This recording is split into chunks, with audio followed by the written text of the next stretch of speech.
We arrived in Winnipeg just around after midnight. It is now 1:04. We all just want to take a shower. It's been a long day. We want to shower, we want to get into bed and sleep. But guess what? There's no hot water. No hot water in a downtown hotel, which for now will remain unnamed. I'm so not impressed right now. Either that's a pig or a cow, but it's looking pretty sad. Kind of like us. It is now 1:37 a.m. As you can see, this is a dog and not a pig. So they changed the rooms, and yes, the hot water works. I don't know if we're any happier. I'll be happier when I've showered and can get into bed. I'm so hard to please. Flo, where are you? Where are you? You seriously got changed in there? Yes, I got changed in there. Wade MacGyver it. Good morning, guys. How'd you sleep? Not so good? Nah. How about you? You sleep okay? Not really. Not really. Well, we did get in pretty late, so we're having some much needed breakfast. Morning, Flo. Morning. Where's my waffle? And go make your own waffle. But Their instructions. this is your channel.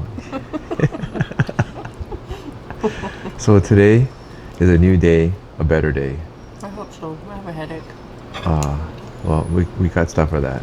We'll keep it nice and simple today. Make sure we get to bed early tonight. All right. So we don't know where we're going tomorrow. No, we don't. Across the street. If you're wondering, we're in Winnipeg, Manitoba. And if you're wondering, this is downtown, and we're headed to I think it's called the Canadian Human Rights Museum. Great commentary, right? See, you don't want us to commentate as we walk.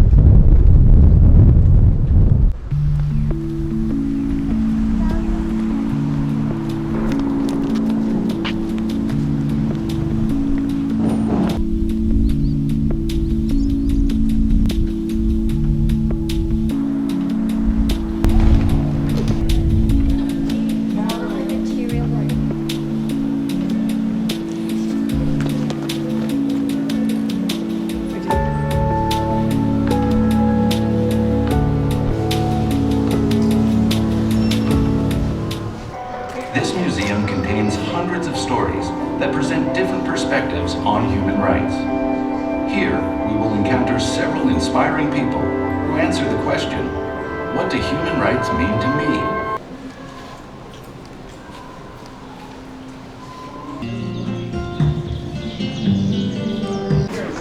His home, his family, and his culture. So my great-grandfather paid that.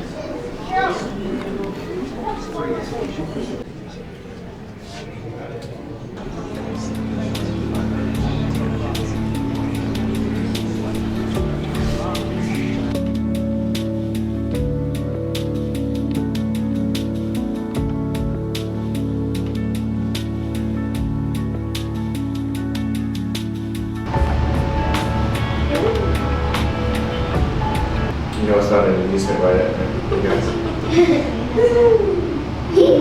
We've been here for hours, and we had to zip through the last half hour or so before the museum closed.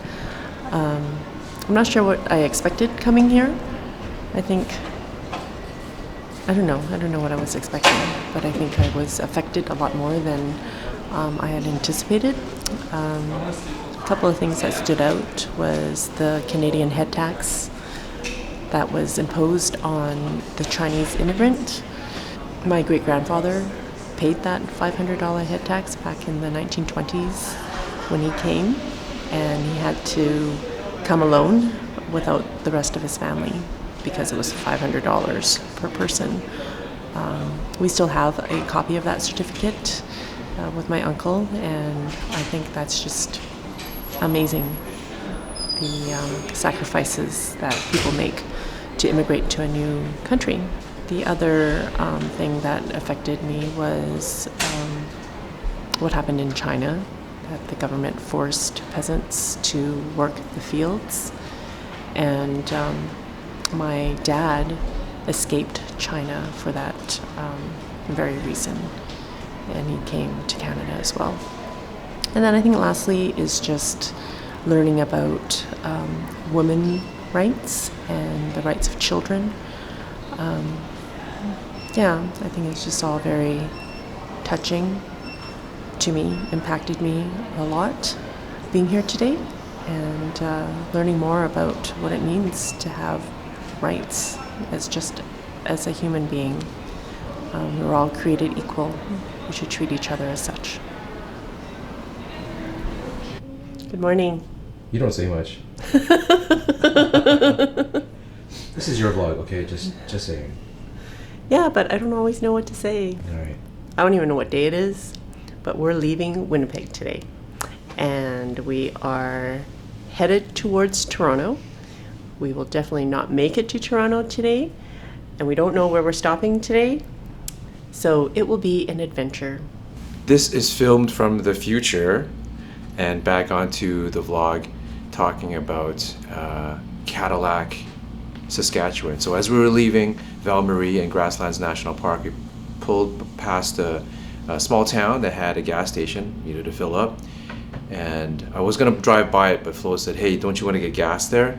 So I relented, drove back around and pulled into the gas station, got some gas, struck up a conversation with Sam, the owner, and it was a great conversation. He talked about the area and the history and the highway that we were gonna take, that's the better highway to take, and told me about a story of Butch Cassidy and Sundance Kid hiding out in the mountains just off Highway 13, the Redcoat Trail.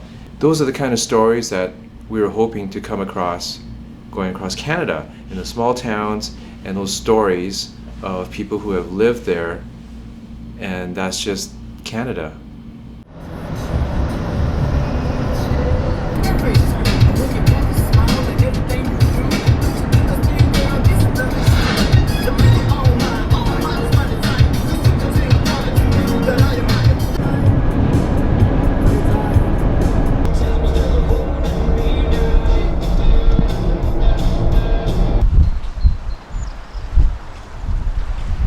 Here's at Highway 11. It's so scenic, it's beautiful, but kind of remote. So this one had to go to the bathroom, and there were no rest stops down the way. But she was pretty brilliant and looking at Google Maps, and there is the very small town of Atikokan that came up off Highway 11. And what do you know? Robin's Donuts to the rescue. All right, onwards to Thunder Bay. Wow, you sure had a lot to say.